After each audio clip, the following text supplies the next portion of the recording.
एक ऐसा प्रोग्राम जो आपके करियर को बेहतर बनाने की कर रहा है लगातार।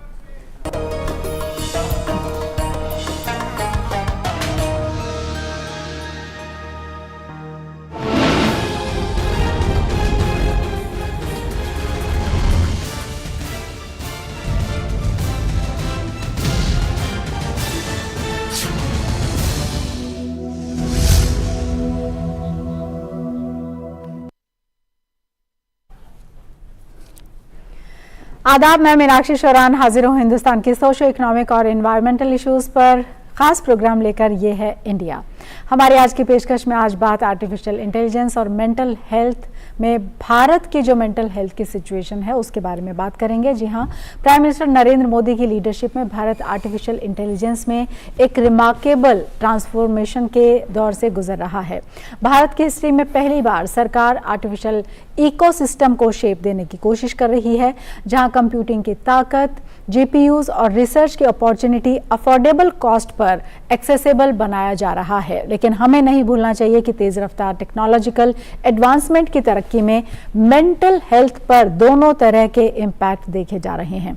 अब बड़ा सवाल ये उठता है कि भारत में इंसानी मेंटल हेल्थ पर आर्टिफिशियल इंटेलिजेंस का क्या असर पड़ रहा है और इस तरह की बीमारियों के इलाज में आर्टिफिशियल जो इंटेलिजेंस है वो किस तरीके से पुरअसर साबित हो रहा है। इसी पर बात करने के लिए हमारे साथ स्टूडियो में दो खास मेहमान मौजूद हैं। आईआईटी दिल्ली में एसोसिएट प्रोफेसर तन्मय चक्रवर्ती हमारे साथ हैं। Tanmay ji, welcome to the studio. और एम्स दिल्ली के डिपार्टमेंट ऑफ साइकेट्रिक में असिस्टेंट प्रोफेसर कौशिक सिन्हा देव हमारे साथ मौजूद हैं। Sir, welcome to the studio.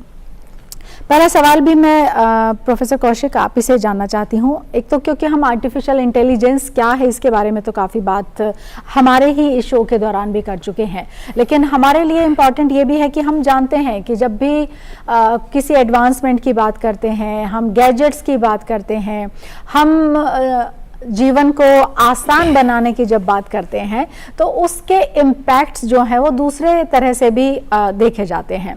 तो आर्टिफिशियल इंटेलिजेंस के असर जो हैं अभी किस तरीके के रजिस्टर हो रहे हैं, आपके पास किस तरह के केसेस आ रहे हैं? हमने भी पहले सोचा था कि शायद ये एआई, चैट जीपीटी, ये शायद जो तकनीकी रूप से आगे जाने वाले देश है वहाँ का प्रॉब्लम होगा, बट एक्चुअली देखा जा रहा है कि हमारे पास काफ़ी सारे मरीज आ रहे हैं। सबसे पहले तो मैं ये बोलूँगा कि ऐसा नहीं है कि आर्टिफिशियल इंटेलिजेंस खुद से कुछ खराब है या भला है। इसको जिस तरीके से लोग इस्तेमाल कर रहे हैं उसमें कभी कभी लोगों में प्रॉब्लम होता है। फॉर एग्जांपल, इससे पहले जैसे फेसबुक और इंस्टाग्राम को लेके प्रॉब्लम हो रहा था, सिमिलरली बहुत सारे लोग आर्टिफिशियल इंटेलिजेंस के अंदर खोए जा रहे हैं। उनका पूरा टाइम वही आर्टिफिशियल इंटेलिजेंस या कोई चैटबॉट के तरह, मतलब उसके इर्द गिर्द में घूम रहे हैं। इससे वो जो रियल वर्ल्ड है, जो हमारे जिंदगी है या दुनिया है, उनसे उनका संपर्क कम हुए जा रहा है। और हर एक प्रॉब्लम के लिए वो सिर्फ चैट जीपीटी के पास ही जा रहा है। एक दूसरे तरीके का प्रॉब्लम जो हम देख रहे हैं कि जिन लोगों को मानसिक तकलीफ है वो डॉक्टर के पास जल्दी आने के बदले में एआई या चैट जीपीटी या इस तरीके से जो भी है इनके पास जाके पहले अपना केस डिस्कस करते हैं। तो एक तरीके से ये अच्छा है कि किसी ना किसी से तो डिस्कस कर रहे हैं, बट कभी कभी इसके लिए इनका अस्पताल में आना या डॉक्टर में आना या प्रॉपर जो ट्रीटमेंट होना है, चिकित्सा जो होना है, वो डिले हो जाता है, वो देर हो जाता है। रिलायबल कितना है? आपने कहा ना कि वो खुद से ही चेक कर रहे हैं, तो हाउ रिलायबल इट इज, वो कितना रिलायबल है, उसके ऊपर रिलाय किया जा सकता है क्या? Because there will be a difference for sure कि वो चैट जीपीटी या एआई से देखें या फिर वो किसी क्वालिफाइड डॉक्टर को कंसल्ट करें। तो इसीलिए अभी इंडियन गवर्नमेंट आईसीएमआर ने ना जो हमारे मेडिकल में या डॉक्टरी में जहाँ पे भी एआई यूज हो रहे हैं उसके लिए कुछ रूल्स निकाले हैं। तो उसमें एक बेसिक जो कंपोनेंट है वो है human in the loop. Human in the loop, हाँ, इसका मतलब ये है कि कोई भी चिकित्सा की डिसीजन या कोई भी साइकेट्री या कोई भी ट्रीटमेंट का डिसीजन आप कभी भी एआई के ऊपर नहीं छोड़ सकते हैं, क्योंकि आपको ये नहीं पता कि वो कब सही है कब गलत है।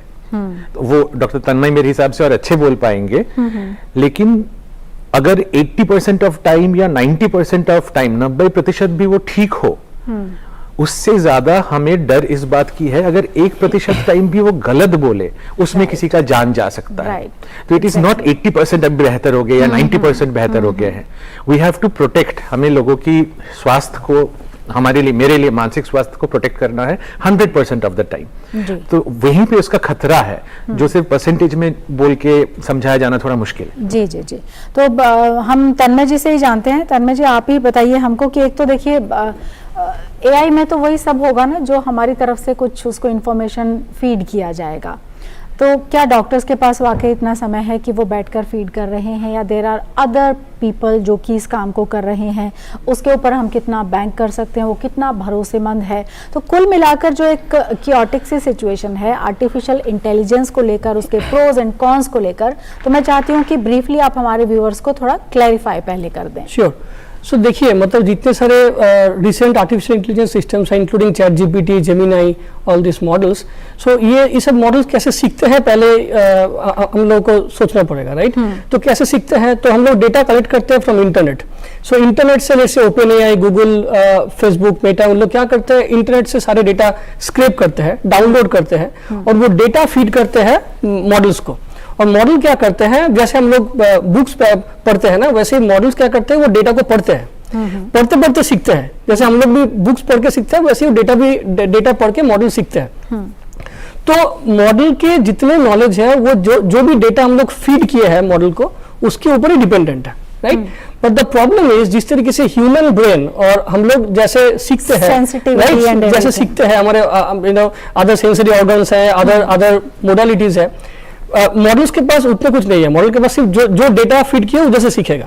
तो उससे क्या प्रॉब्लम होता है कि मॉडल थोड़ा बहुत तो सीखते हैं, पर मॉडल एक्चुअल जो नॉलेज है वो नहीं सीख पाते हैं। तो उसके लिए क्या करते हैं, उसके लिए ओपनएआई या फिर बाकी जो कंपनीज है, उन लोग क्या किए, there is this technique called RLHF, reinforcement learning from human feedback. तो वो क्या किए कि जैसे एक्सपर्ट, जैसे doctors for example, lawyers for example, right, उन लोग क्या करते हैं, उन लोग एडिशनल डेटा देते हैं जो बेसिकली एक्सपर्ट डेटा है, राइट? तो वो डेटा भी फिर से उसके बाद फीड होता है मॉडल पे।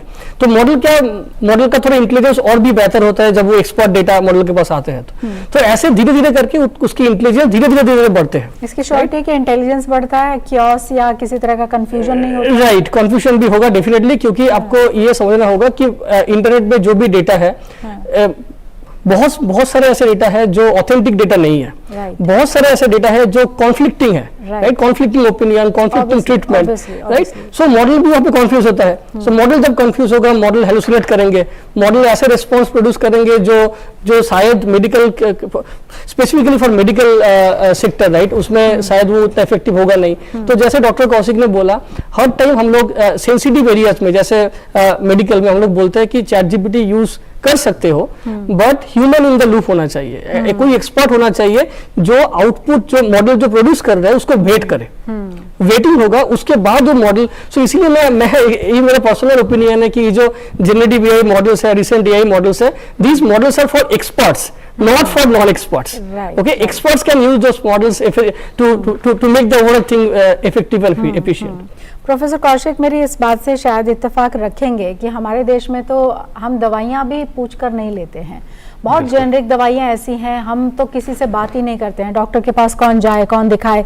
मैं जानती हूँ कि डॉक्टर्स के ऊपर भी बहुत बर्डन है, नंबर ऑफ पेशेंट ज़्यादा हैं, हम एक बड़ी आबादी है, सब कुछ है, लेकिन हम जितना कैजुअल अपनी हेल्थ को लेकर होते हैं, और उसमें भी जब इस तरीके की और चीज़ें ऐड ऑन हो जाएंगी, तो ये किस तरह की सिचुएशन की तरफ इशारा करता है?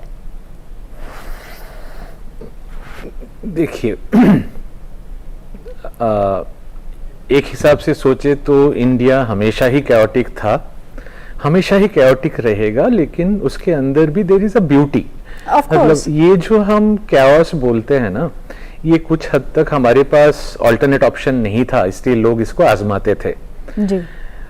तो मतलब देयर इज अ ग्रुप, कुछ लोगों का मानना ये है कि जो एआई आ रहा है, अगर आप इस हिसाब से देखें कि एक जगह पे जहाँ पे कोई डॉक्टर है ही नहीं, वहां पे अगर किसी को, मैं साइकेट्री का बोलूंगा, मानसिक का बोलूंगा, अगर किसी को दुख हो रहा है और वो एआई से बात करके अगर उसे बहुत खराब भी कोई एडवाइस मिल रहा है, लेकिन कुछ तो मिल रहा है, तो किसी से बात कर सकता है। बहुत सारे प्रॉब्लम होता है जो हम घर के लोगों को नहीं बता सकते। एग्जैक्टली। और दूसरे एंड में अगर उस एआई की बोलने से खराब और ज्यादा हो गया तो क्या होगा? तो ये जो दुविधा है इसका कोई सटीक आंसर नहीं है. As the population will mature out, जो सिमिलरली पहले भी जो हुआ है, अभी हमारे देश के जो इंसान है, आम इंसान को भी पता है कौन सी चीज के लिए दुकानदार से पूछने से दवाई लेना चाहिए और कौन सी चीज के लिए अस्पताल जाना है. There is a thing called, India में ना एक चीज कहते हैं कि प्लूरलिस्टिक एटीट्यूड.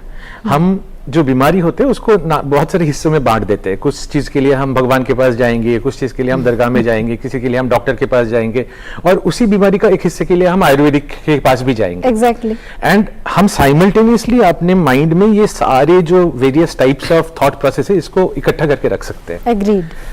तो मेरा मानना है कि विथ टाइम, शुरू में तो जब भी कोई नया चीज आता है उसमें तो सबको एडजस्ट करने में दिक्कत होता है, but with time I trust, मुझे भरोसा है कि इंडिया के ऊपर, कि इंडिया से लोग जो है ना वो अपने आप समझ जाएंगे कि कौन सा चीज मैं रोबोट से करा सकता हूँ या चैट जीपीटी से कर सकता हूँ और कौन सी चीज के लिए मुझे सही में डॉक्टर के पास जाना है.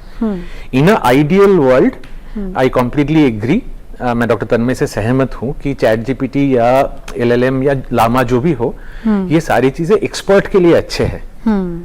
बट रियल वर्ल्ड में अगर किसी को कोई मदद कहीं से मिल ही नहीं रहा है, वहां पे अगर थोड़ा सा मदद मिल जाए तो हमें सोचना पड़ेगा उसको हम कितना बंद करें, कितना रेगुलेट करें और कितना जाने दें.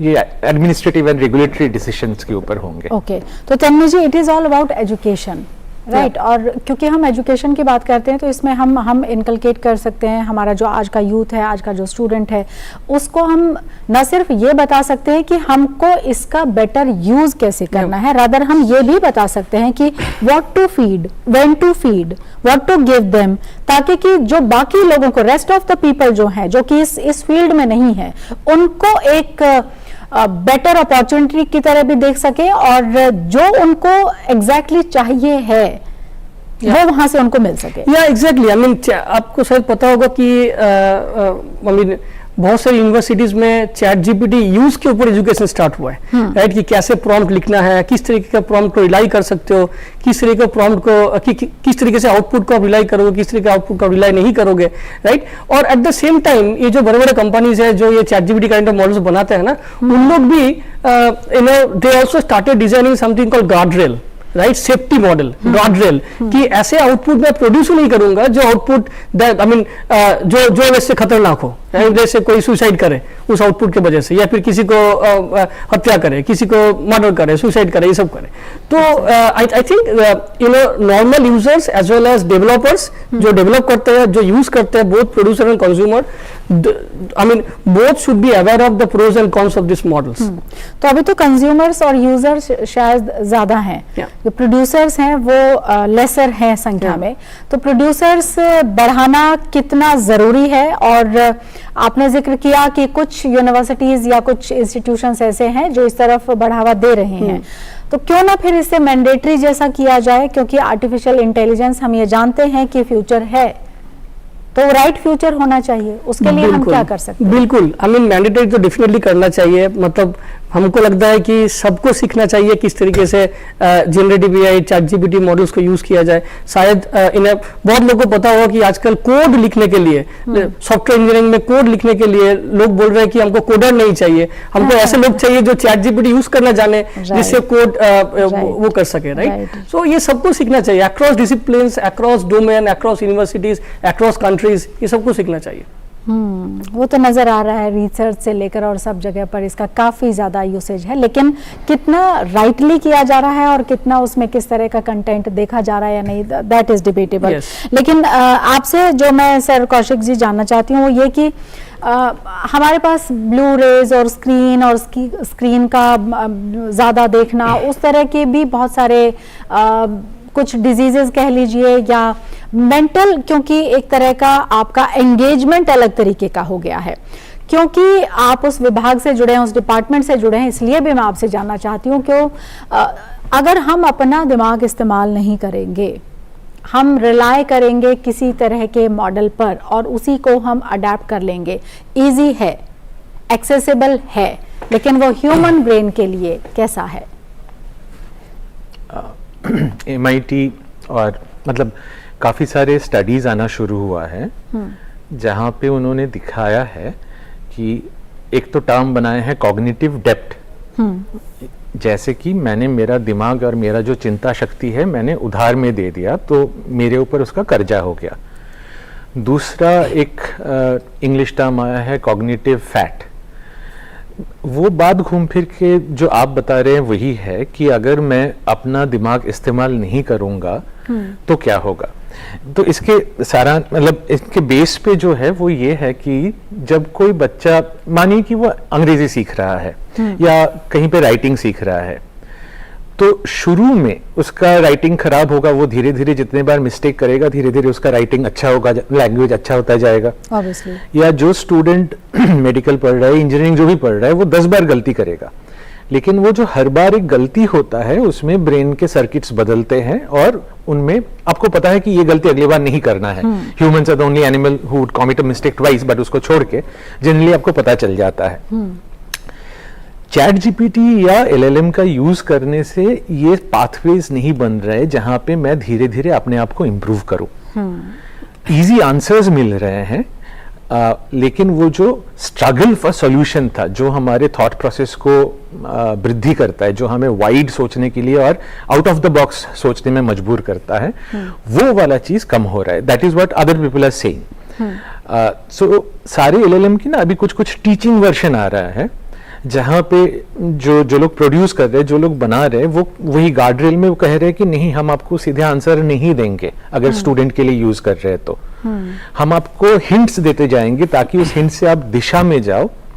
तो it is a problem and solution के लिए बहुत सारे लोग बहुत सारे तरीके से इसके बारे में सोच रहे हैं। बट इन जनरल अगर आप रेगुलर चैट जीपीटी यूज करेंगे या एलएलएम यूज करेंगे तो डेफिनेटली आपके अपने जो डेवलपमेंट होना है वो डेवलपमेंट थोड़ा सा कम हो जाएगा। उसके ऊपर अभी पेपर और सबूत पेपर भी है, आ गया पेपर भी। तो इसमें कोई एज बार, कुछ लिमिट, कुछ ऐसा सोचा जाएगा या आपका क्वालिफिकेशन है उसको लेकर ज्यादा बात हो रही है?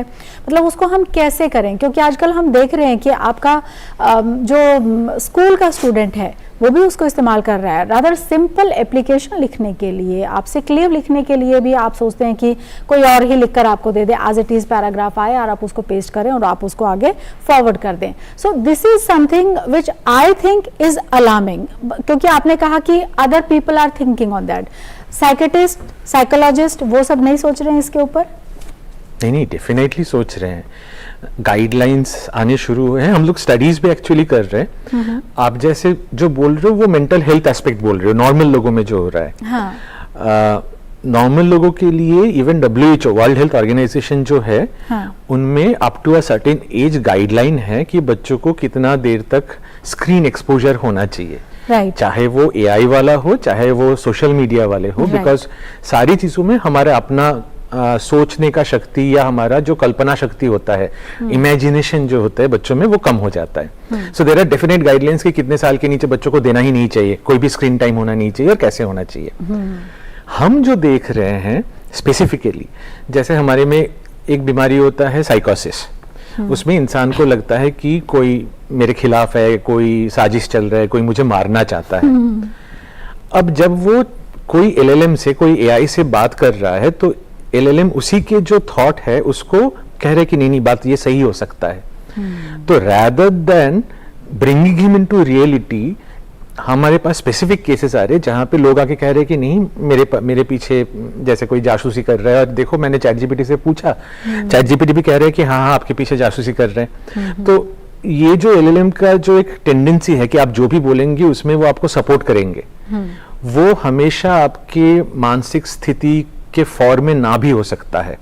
उसमें आप चैट जीपीटी के साथ ज्यादा बातें करेंगे, लेकिन आप जब किसी नॉर्मल इंसान से बातें करते हैं वो अपोज भी करता है और उसी में हमारा रियलिटी टेस्टिंग होता है। तो ये इस तरीके से AI के साथ अभी एटलीस्ट जो हो रहा है कि रियलिटी टेस्टिंग पुअर हो गया है, खराब हो गया है। जी, मैं उसमें कुछ ऐड करूं? बिल्कुल, आप ऐड भी कीजिए। और मैं ये भी जानना चाहती हूँ कि देखिए बहुत सारी बातें हैं जो कि बहुत ही आइडियलिस्टिक अप्रोच के साथ हम करते हैं, प्रैक्टिकलिटी में अगर हम देखें तो there is a gap also. उस पर भी मैं आपका कमेंट चाहती हूँ। हाँ, तो एक तो पहले जो सर ने बोल रहे थे मैं उसको जस्ट ऐड ऑन करता हूँ। देखिए जिस तरीके से chat GPT type of models अभी डेवलप हो रहा है ना, जैसे GPT-5 आया, अभी लोग बोल रहे हैं कि किस तरीके से मॉडल को पर्सनलाइज किया जाए। पर्सनलाइज मतलब, पर्सनलाइजेशन का मतलब ये है कि मैं जैसा हूँ मेरे टाइप वो बात करेंगे। तो इसमें क्या होता है, there is a term called conformity bias. आप जितने लेट्स से आप किसी पॉलिटिकल पार्टी के सपोर्टर हो या फिर आप किसी स्पेसिफिक चीजों को मानते हो, एलएलएम आपके साथ ऐसे बात करेंगे कि आपकी जो बिलीफ है वो और भी स्ट्रांग हो जाए कि शायद यही सही है। ऑलरेडी एल्गोरिदम है, हाँ, और उस पर ये भी हो जाएगा, तो मतलब डबल अटैक है। डबल, और उसमें ये सब कंपनीज का फायदा ये है कि लोग फिर इसको ज्यादा अपनाएंगे। लोग सोचेंगे ठीक है, ये तो मेरे जैसी बात कर रहे हैं, मैं जो चाहता हूँ उसको ही दिखा रहे हैं, तो so they are more reliable, right. So again मैं यही बोलना चाह रहा था कि एक इसको जो मेन इंपॉर्टेंट पार्ट ये है कि रेगुलेशन होना चाहिए, सेफ्टी रेगुलेशन, एथिकल रेगुलेशन, बायस किस तरीके से इसको एड्रेस किया जाए, फेयरनेस को एड्रेस किया जाए।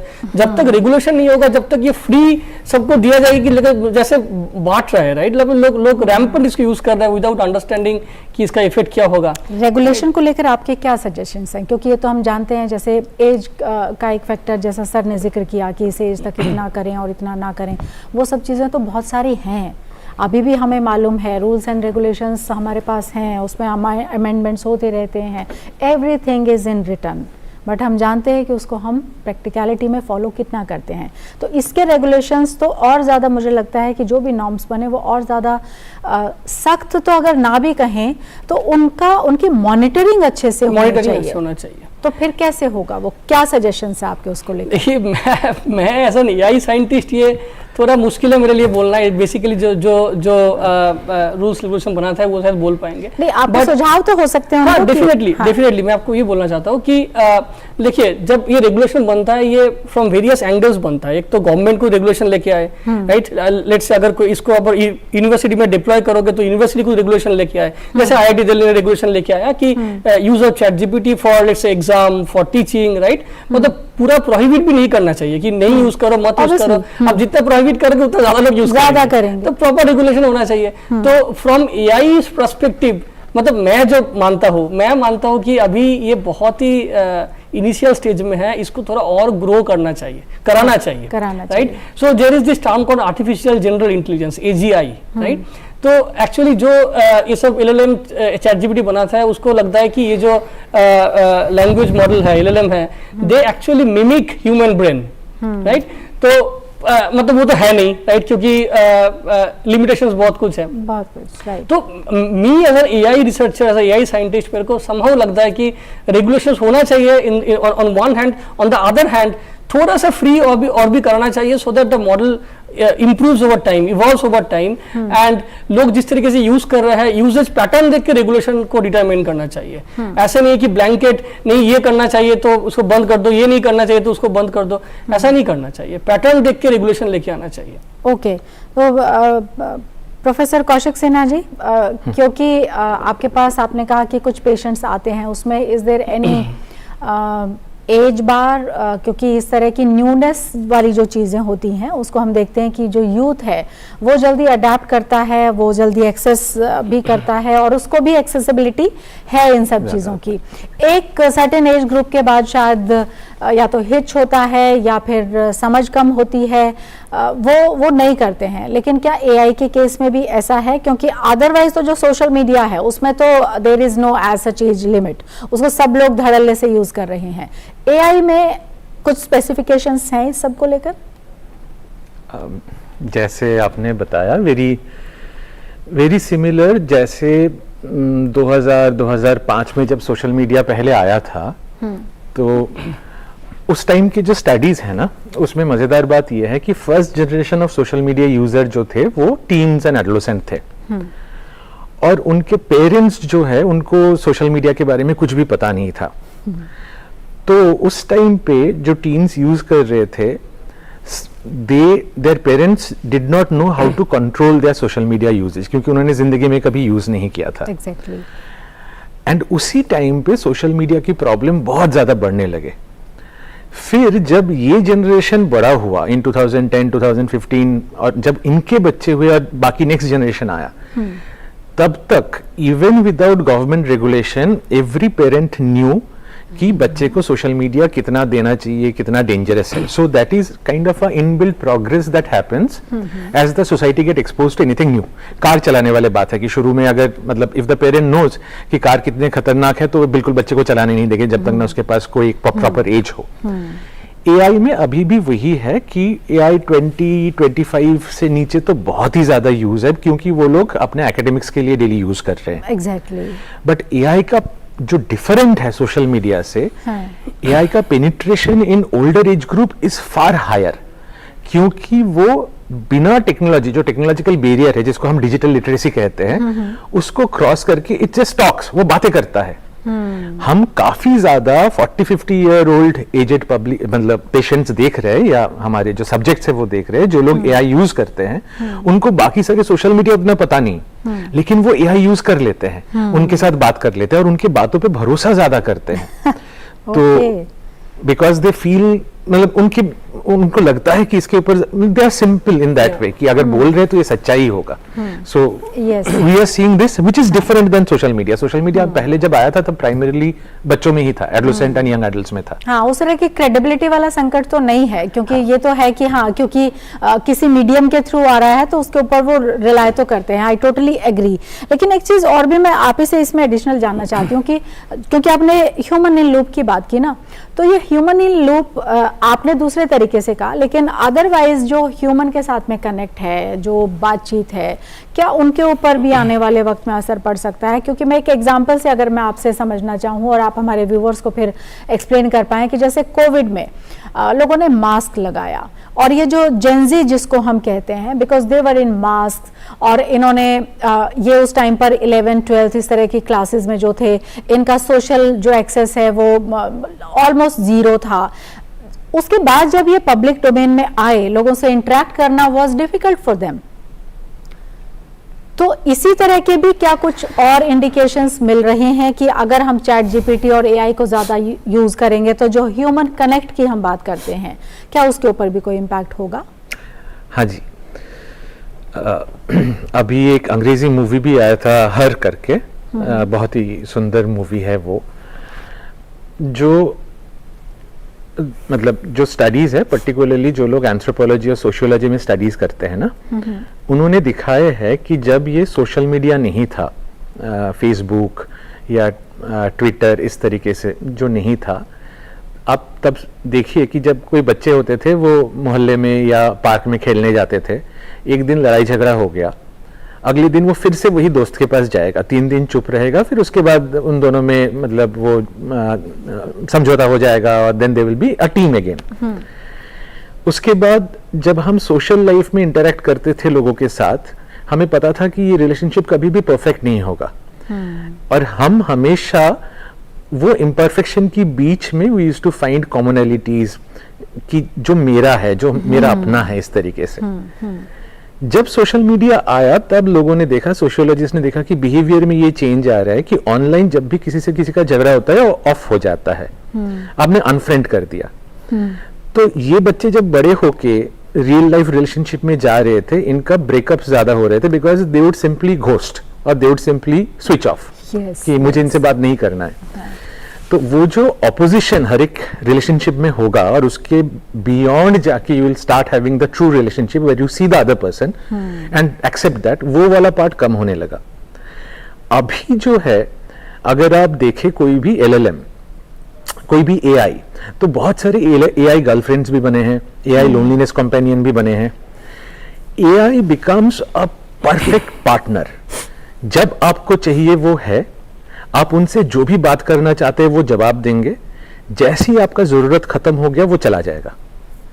रियल लाइफ में जो रेसिप्रोसिटी होता है कि आपको भी पार्टनर के लिए हमेशा रहना है और उनकी बातों का भी जवाब देना है, वो AI के लिए करना नहीं है। There is no adjustment. There is no yes, absolutely, there is no adjustment, and it is almost like a dominant submissive relationship. Once a child or an adolescent जब gets attached to such kind of a relationship, तो real life में उसको adjustment and equal relationship में जाना बहुत मुश्किल हो जाता है।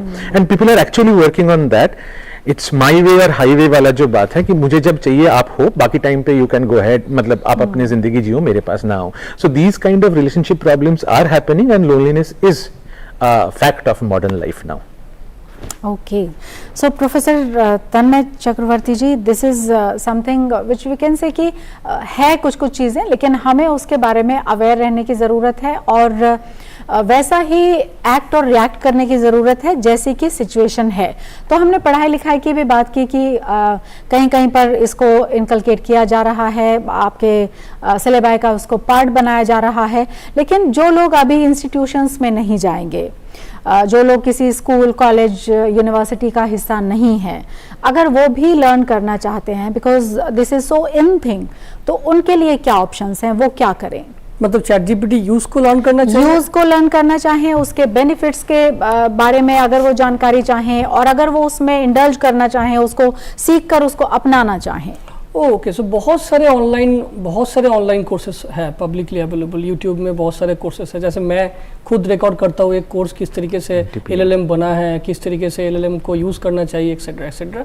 तो यूट्यूब में बहुत सारे ऐसे कोर्सेस है। इनफैक्ट OpenAI जो बनाए ये सब मॉडल्स, उन लोग भी फ्री कोर्सेज देते हैं, ऑफर करते हैं, यूट्यूब में अवेलेबल है। कुछ पेड कोर्सेस है, so those courses can be adopted, right. So जो यूनिवर्सिटी नहीं जाते हैं तो ये सब देख के सीख सकते हैं। और उनका यूसेज फिर किस तरह का होएगा? जैसे बहुत सारे एग्जांपल्स हैं जहां पर कि वो उसको इस्तेमाल कर सकते हैं, सिर्फ इसलिए भी सीख सकते हैं कि because this is so new thing, तो इसलिए भी हमें सीखना चाहिए कि ताकि हम कोई जनरेशनल गैप जिसकी हम बात करते हैं वो हमारे पास ना आए।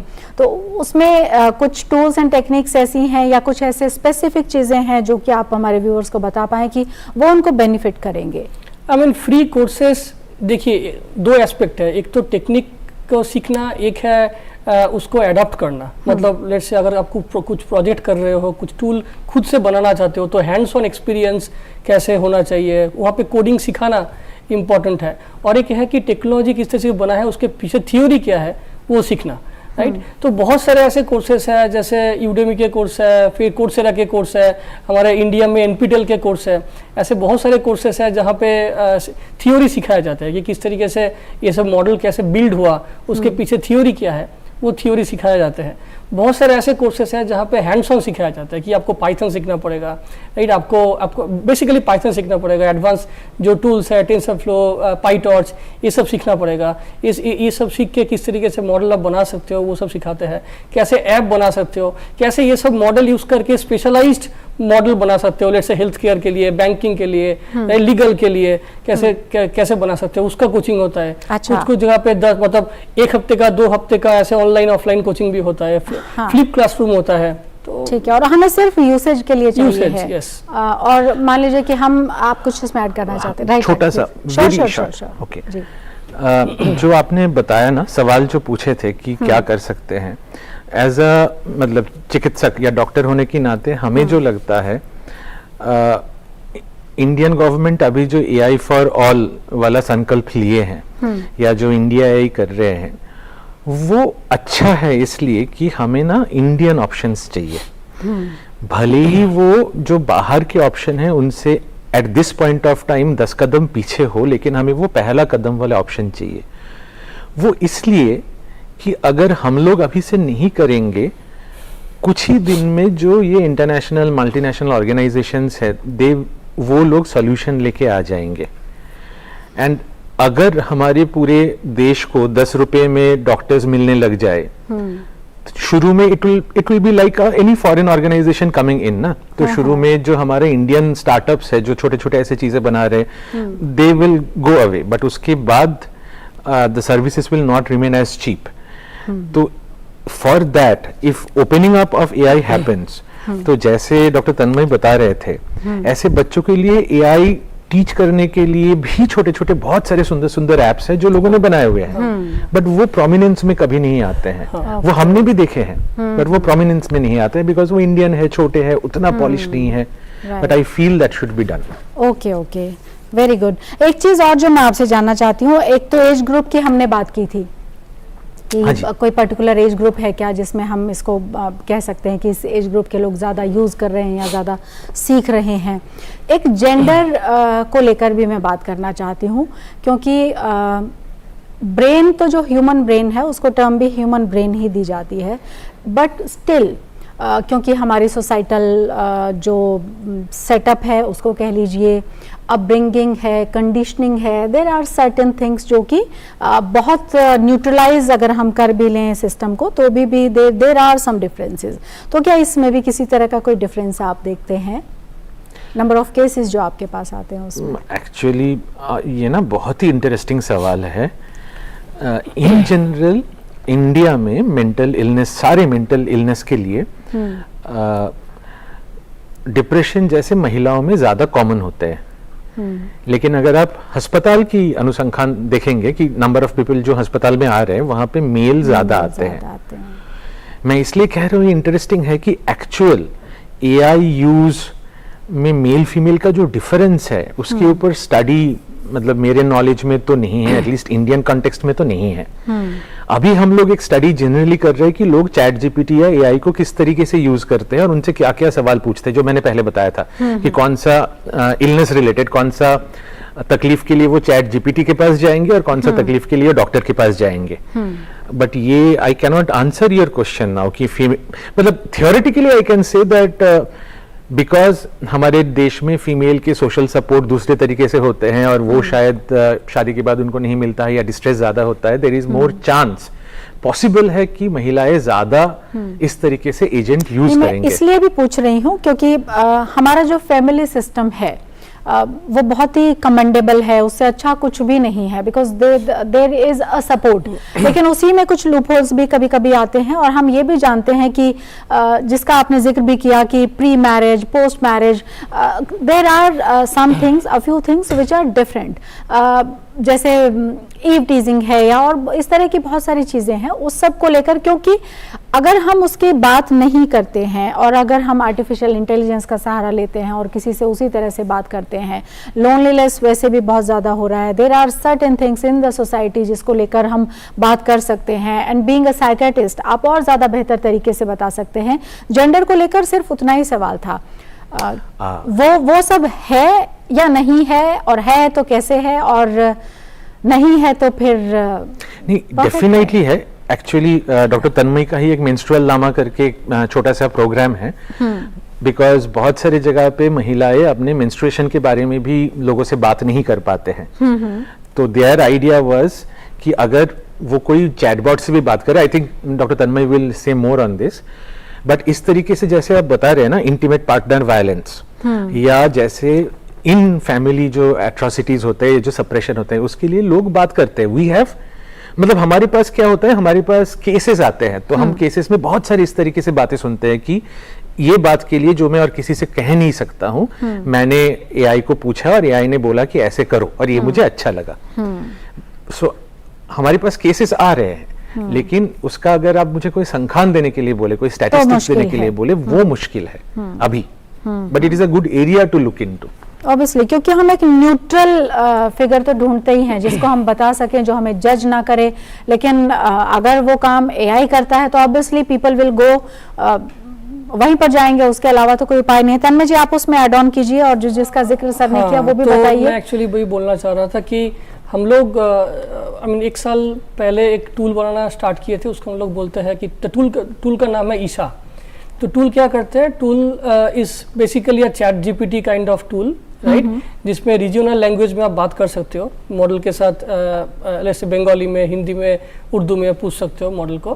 किसके बारे में पूछ सकते हो, वीमेन हेल्थ, मेंस्ट्रुअल हेल्थ, इसके बारे में आप पूछ सकते हो। और हम लोग ये टूल बनाने के बाद ये हम लोग गाँव में गए, एकदम रूरल सेक्टर में गए, जहाँ पे लोगों को टेक्नोलॉजी के बारे में कुछ आइडिया ही नहीं है। तो वहाँ पे हम लोग देखे कि there is a social taboo. आप भी शायद ये मानोगे कि अभी भी गांव में जब जाओगे तो वीमेन हेल्थ के बारे में लोगों का अभी भी टैबू है। मतलब वहाँ पे फीमेल खुल के बात नहीं कर सकते हैं प्रॉपरली, इनफैक्ट फैमिली में भी बोल नहीं सकता है। तो हम लोग बोले कि आप ये टूल यूज़ करो, आपको जितना भी क्वेरीज है, छोटे मोटे जितने क्वेरीज है, आप ये क्वेरीज को पूछो, जितने क्वेरीज है। तो it turned out that many of those women, female, right, they like the tool and they said that अरे ये तो बहुत बढ़िया है, क्योंकि हम लोगों को पता ही नहीं था इसके बारे में। मेंस्ट्रुअल साइकिल में इस टाइम में क्या करना चाहिए, उस टाइम में क्या करना चाहिए, किसको जाके पूछूं, ये तो हमको शर्मिंदा आता है जब भी मैं जाके पास ऑन जो होता है वही होता है। तो आप ना ये सब चीज अब जब रूरल सेक्टर में प्रॉपर्ली रूरल में जाओगे ना, गाँव में जाओगे, आप देखोगे कि इसके बहुत बहुत फायदा है। Not only that, male sexual disorder, किससे पूछे, कहाँ जाए। Exactly. तो उसी टूल में males will come and ask. Exactly, right, तो राइट। तो देयर आर मल्टीपल थिंग्स जिसमें हम कुछ किसी भी न्यूट्रल फिगर को हम ढूंढते हैं, Right. और अगर वो मशीन के तौर पर या आर्टिफिशियल इंटेलिजेंस के तौर पर अगर हमको आंसर कर रहा है तो in a way this is very good. एक चीज़ और मैं आपसे जानना चाहती हूँ डॉक्टर साहब की, जो आर्टिफिशियल इंटेलिजेंस है वो अगर हम उसको हेल्थ सेक्टर में देखें, इसको आप किस तरह की अपॉर्चुनिटी मानते हैं, और कैसी अपॉर्चुनिटी अभी हाल फिलहाल है, और उसमें किस तरह का बूम आप देखते हैं, और साथ के साथ में उसमें किसी तरह के अगर माइनसेस भी हैं, मे बी इन फ्यूचर और मे बी टुडेज टाइम, वो क्या है? ये तो बिल्कुल मेरे हिसाब से या हमारे सभी के हिसाब से this is once in a life time opportunity, it's a huge opportunity. जहां पे लोगों में डिवाइड है वो है कि मतलब ये अपॉर्चुनिटी कहाँ पे और किस तरीके से इस्तेमाल किया जाए, उसका रेगुलेशन और एथिक्स के ऊपर। अभी जिस तरीके से आर्टिफिशियल इंटेलिजेंस गया है उसमें एक्चुअली डॉक्टर तन्मय के साथ हम लोग जो कर रहे हैं, हमारा फोकस है प्राइमरीली डॉक्टर के ऊपर। हमारा आइडिया ये है कि जैसे मानिए अगर आप ना डिस्ट्रिक्ट हॉस्पिटल में जाएंगे, वहां पे एक डॉक्टर एक दिन में 350-400 मरीज देख रहे हैं। यस, ओपीडी वो चाह के भी डिप्रेशन के लिए या एंजाइटी के लिए जो सेंसिटिविटी से सबसे अलग होके, कोई प्राइवेसी है ही नहीं वहां पे, उसे जो 15 मिनट किसी से बात करना है कि तुम दुखी क्यों हो, क्या हुआ है, उनके स्ट्रेस, उसका टाइम है नहीं।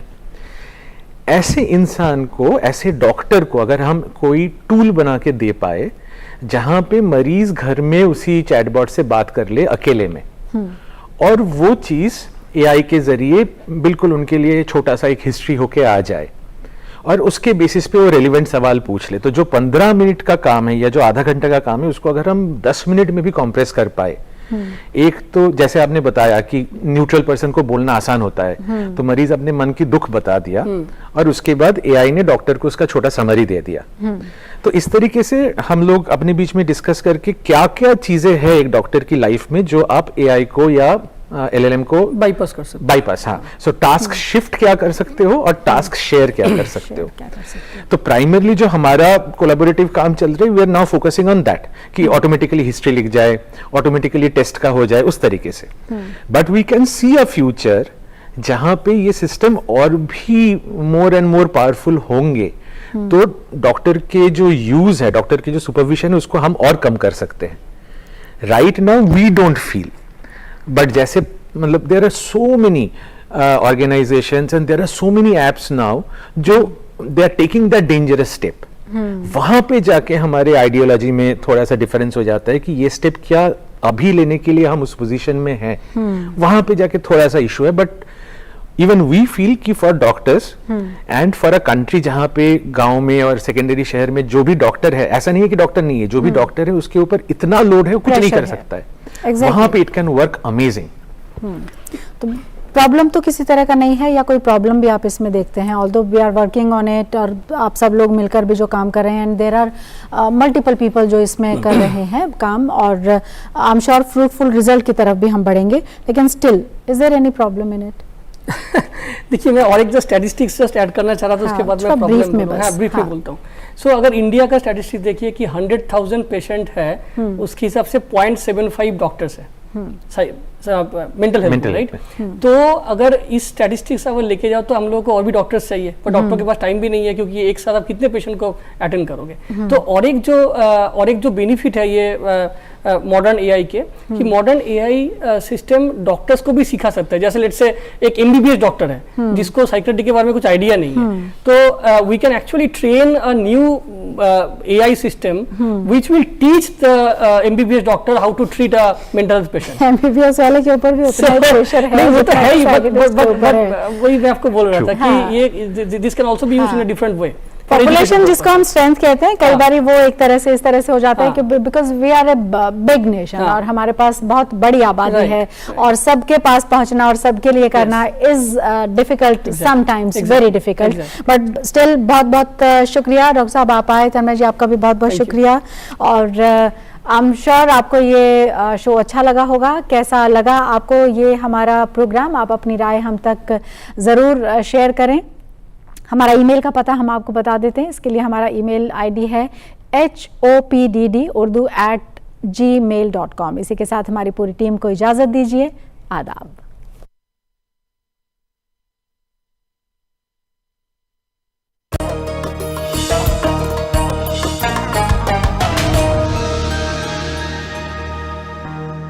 फॉर्म पर दस्तखत, झाड़ू उठाओ और लग जाओ।